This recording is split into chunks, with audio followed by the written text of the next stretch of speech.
Students अब हम लोग इसका थर्ड एप्लीकेशन देखेंगे कि to establish a relation between various physical quantity. ठीक है, ढेर सारी फिजिकल क्वांटिटीज के बारे में हम लोगों ने डिस्कस किया, तमाम तरह की फंडामेंटल फिजिकल क्वांटिटी और derived fundamental physical quantities, physical quantities and supplementary physical quantities के बारे में हम लोगों ने देखा। और अब हम उसमें क्या करेंगे, एक रिलेशन एस्टैब्लिश करेंगे, किसके हेल्प से, डायमेंशनल फार्मूलाज के हेल्प में। ठीक है, तो पहला जो हम लोग केस आज डिस्कस करेंगे 3 का थर्ड का जो पहला केस है, केस ऑफ सिंपल पेंडुलम। ठीक है, pendulum, case of simple pendulum. ठीक है, तो पेंडुलम हमें पता है कुछ इस प्रकार का होता है।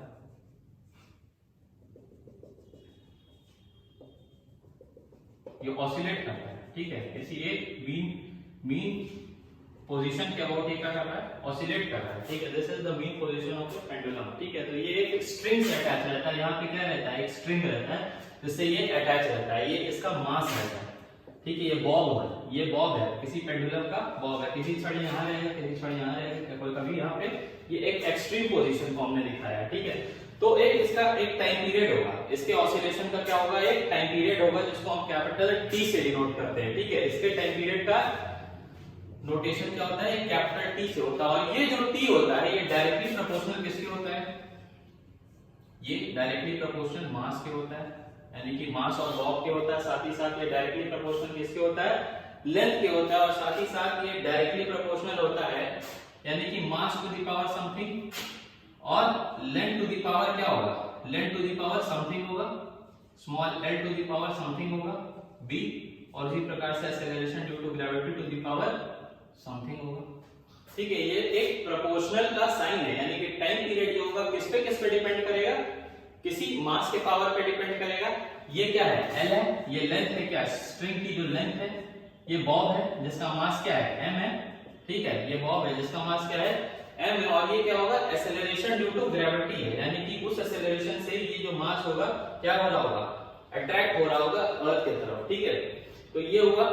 अब इसको हम इस प्रोपोर्शनैलिटी कांस्टेंट को क्या करेंगे, हम रिप्लेस कर देंगे। तो चलो कोई एक कांस्टेंट दे दे रहे हैं, प्रोपोर्शनैलिटी कांस्टेंट के हम दे दे रहे हैं उसको। ठीक है, तो ये क्या हो गया, m to the power a हो गया। उसी प्रकार से l टू द पावर क्या हो गया, b हो गया, और g to the power c हो गया।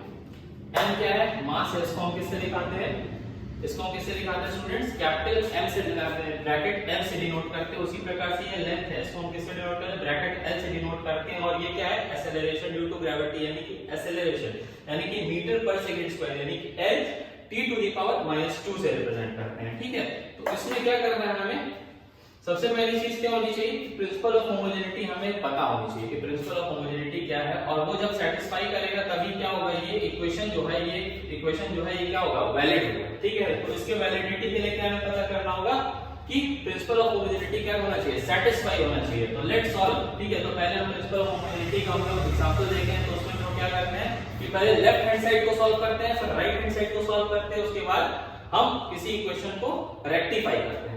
ठीक है, तो अब LHS के लिए क्या होगा, LHS में तो सिंपल क्या है, T है, तो उसका क्या होता है, T होता है। ठीक है, और LHS ये क्या हो जाएगा, T के लिए क्या हो जाएगा, m to the power 0, L to the power 0, T to the power 1। ठीक है, तो ये क्या हो गया, डायमेंशनल फार्मूला हो गया LHS के लिए। ठीक है, for RHS let us solve. तो RHS के लिए क्या हो जाएगा, K को हम नेग्लेक्ट करते हैं। ठीक है, ये कांस्टेंट वैल्यू होती है। ठीक है, तो इसमें क्या होगा, m, इसके लिए capital M to the power क्या होगा, a होगा। उसी प्रकार से क्या होगा, L to the power b होगा। Clear, L to the power क्या होगा, b होगा। इसी प्रकार से g का क्या हो जाएगा, L t to the power -2 और इसके पावर c। क्लियर, तो हमें पता है प्रिंसिपल ऑफ होमोजेनिटी हमें ये कहता है कि जो डायमेंशन है लेफ्ट हैंड साइड के और राइट हैंड साइड के क्या होते हैं, इक्वल होते हैं। अगर हमारा ये गिवन इक्वेशन क्या है, सही है, तो हम चलो ये मान लेते हैं कि हमारा ये गिवन इक्वेशन है क्या, सही है। ठीक है, तो अब अगर RHS को हम फर्दर सॉल्व करते हैं तो वो क्या आता है, m to the power a। Clear, और bracket L to the power क्या होगा, b प्लस c। ठीक है, उसी प्रकार से T क्या हो जाएगा, माइनस 2c। क्लियर? इसको ब्रैकेट ओपन किया तो यहाँ l to the power b आया, साथ ही साथ यहाँ पे क्या आया, एक l to the power c आया। बेस सेम है तो पावर क्या हो गया, ऐड हो गया। उसी प्रकार से t का क्या हुआ, माइनस 2c हुआ। ठीक है, अब हम मिलाते हैं। ठीक है, अब हम पावर्स को क्या करते हैं, कंपेयर करते हैं। ठीक है, पावर्स को क्या करते हैं, कंपेयर करते हैं। तो हमें एक कुछ इक्वेशंस मिलते हैं। ठीक है, linear equation in two variables हम लोगों ने पढ़ा होगा। ठीक है, अपने क्लास 9 के सिलेबस में मैथमेटिक्स में, तो उसी का हम लोग यहाँ पे एक एप्लीकेशन देखते हैं। ठीक है, तो अगर हम इन दोनों इक्वेशन को कंपेयर करें, name this equation number 1, name this equation number 2, so if we compare तो हमें क्या मिलेगा, a क्या मिलेगा, 0 के बराबर मिलेगा। ठीक है, a 0 के बराबर मिल रहा है, m टू द पावर 0 या m to the power a है। और साथ ही साथ हमें क्या मिल रहा है, b प्लस c कितना मिल रहा है, 0 के बराबर मिल रहा है। और हमें क्या मिल रहा है, माइनस 2c किसके बराबर मिल रहा है, 1 के बराबर मिल रहा है। ठीक है, तो हमें देखो a बराबर कितना है, 0 है, c बराबर कितना मिल गया हमें, c यहां से मिल गया तुम्हें, c is equals to minus 1/2। ठीक है, अब c को उठा करके अगर हम इस इक्वेशन में रख दें, ठीक है, तो इसको हम दे देते हैं इक्वेशन नंबर 3, इसको हम दे देते हैं इक्वेशन नंबर 4, इसको दे देते हैं इक्वेशन नंबर 5। ठीक है, पुटिंग द वैल्यू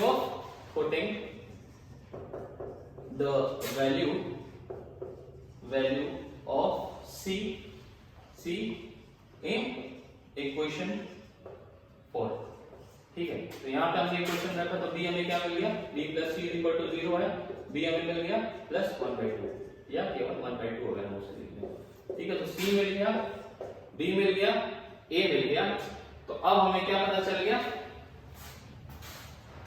इसकी वैल्यूज पता चल गई। अब हमें सिंपली क्या करना है, इस इक्वेशन में उठा करके रख देना है। ठीक है, इस इक्वेशन में उठा करके हमें सारी चीजों को रख देना है। तो हमें क्या मिल जाएगा, ये एक सिंपल रिलेशन मिल जाएगा, इसमें t में मिल जाएगा, n में मिल जाएगा, n में मिल जाएगा और g में मिल जाएगा। तो पुटिंग, ठीक है, putting the values of a, b and c in equation of capital T। ठीक है, इक्वेशन ऑफ कैपिटल T क्या है ये, तो T इज इक्वल्स टू क्या हो जाएगा, K m to the power क्या, m to the power a, यानी कि m टू दी पावर 0। उसी प्रकार से l to the power b है, b कितना है 1/2, l टू दी पावर 1/2। और g टू दी पावर कितना हो जाएगा, c है, यानी कि -1/2। ठीक, अब m टू द पावर 0 क्या हो गया, 1 हो गया, समथिंग टू द पावर 0 क्या 1 होता है। तो t इज इक्वल्स टू क्या हो जाएगा, k और l to the power half और g to the power -1/2। g to the power -1/2 नीचे आया तो क्या लिख सकते हैं, g to the power half लिख सकते हैं। और क्या लिख सकते हैं, और करके t is equals to k square root of l/g।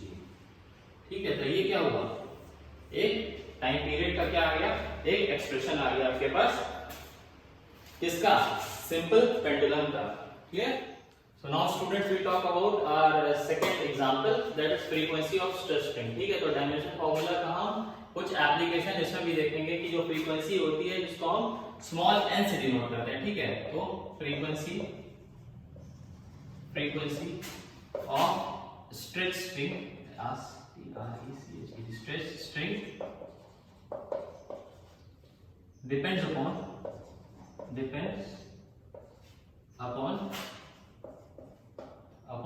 Tension पे डिपेंड करता है। ठीक है, जो स्ट्रिंग में लगने वाला क्या है, फोर्स है, यानी कि डिपेंड अपॉन टेंशन,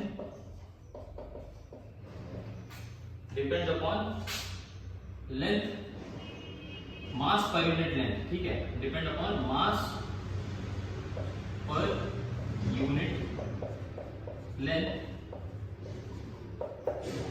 और उसके सिंपली लेंथ पे भी डिपेंड करता है। Clear? And length of the string. ठीक है, तो उसको हम n जो है डायरेक्टली प्रोपोर्शनल किसके, F के पावर क्या होगा A होगा, यानी कि जो टेंशन है। उसी प्रकार से मास पर यूनिट लेंथ है और लेंथ है तो लेंथ को पहले लिखते हैं, लेंथ टू दी पावर क्या होगा B होगा और m टू दी पावर क्या होगा C होगा, यानी कि मास पर यूनिट लेंथ। ठीक है, तो अब हमें इसमें क्या करना होगा, इसको भी हम एक प्रोपोर्शनैलिटी कांस्टेंट से रिप्लेस कर देते हैं। ठीक है, इस प्रोपोर्शनल को हम हटाते हैं और एक प्रोपोर्शनैलिटी कांस्टेंट लग जाता है जिसको हम क्या करते हैं K से डिनोट करते हैं, और ये क्या होता है F to the power A, L to the power B और M to the power C as it is रहेगा। ठीक है, तो ये एक स्ट्रेस स्ट्रिंग की बात कर रहे हैं, यानी कि एक इलास्टिक स्ट्रिंग है। ठीक है, एक इलास्टिक स्ट्रिंग है तो उसमें क्या होगा, एक टेंशन जनरेट होगा और साथ ही साथ एक उसकी लेंथ होगी, यानी कि एक एक्सटेंडेड लेंथ होगी और साथ ही साथ मास पर यूनिट लेंथ होगा। क्लियर? तो अब वहीं पे है हमारा प्रिंसिपल ऑफ होमोजेनिटी, हमें पता है और उससे हमें क्या करना है, इस इक्वेशन को रेक्टिफाई करने के लिए क्या करना है, हमें सेटिस्फाई करना है। क्लियर? तो अगर हम n की बात करें तो क्या होता है, वो n जो होता है inversely proportional to time period होता है। ठीक है, यानी कि वो क्या हो जाएगा, n का जो होगा सिंबल वो क्या हो जाएगा, वी टॉक अबाउट LHS। ठीक है, n जो होगा ये क्या है, फ्रीक्वेंसी। ठीक है, n is what, frequency.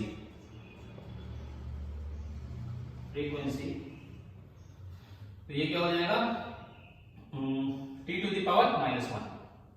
Clear, t to the power -1। उसी प्रकार से if we talk about RHS, तो RHS क्या होगा, K को हम एज इट इज लिख देंगे। ठीक है, K के बारे में हम बात नहीं करेंगे, और ये हो जाएगा तुम्हारा फोर्स का क्या होता है, mL t to the power -2 होता है। ठीक है, फोर्स का क्या होता है, यानी कि we talk about F to the power A, L to the power B and M to the power C। ठीक है, तो इसका क्या हो जाएगा, m L t to the power -2 to the power A। उसी प्रकार से L का क्या हो जाएगा, सिंपली कैपिटल L, और ये क्या है, मास पर यूनिट लेंथ है, यानी कि m अपॉन L। ये यानी कि m अपॉन L जो हो जाएगा वो क्या हो जाएगा, m L to the power -1 to the power C हो जाएगा। Clear?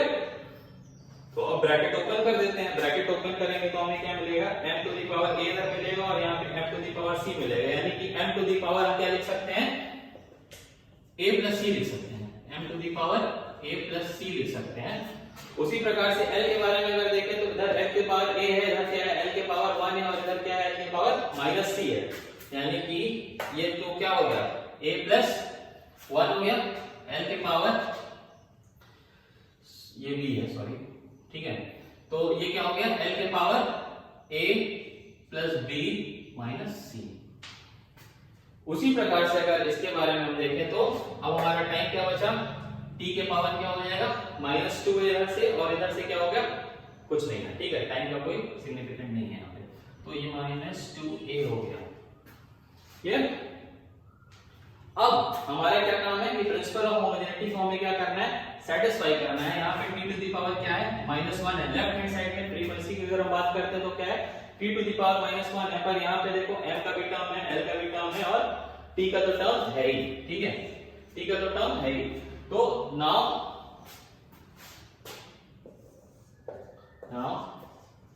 comparing the powers on both sides we get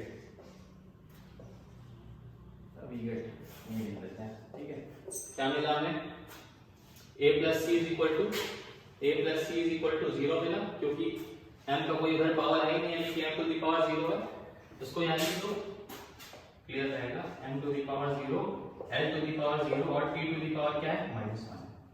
clear?